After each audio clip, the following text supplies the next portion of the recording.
Hi everyone, let's see what we are going to create today. Let's take a look. It's pretty nice. Let's try to create that. At first, we need to insert a new slide. And in the new slide, we need to create two rectangles. One.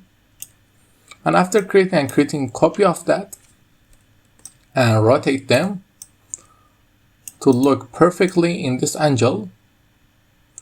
You see, I need to mirror that also. After creating that, select both of them, choose a color. For example, I'm going to go with dark green, and then format these shapes or objects and make the transparency low.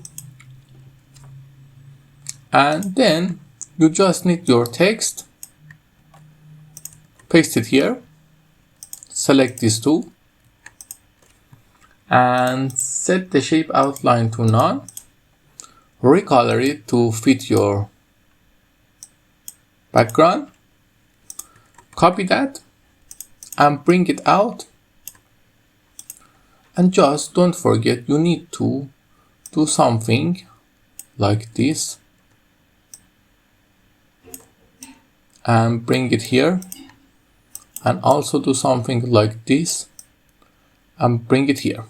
Then set the transition to morph and your slide is ready. Let's take a look.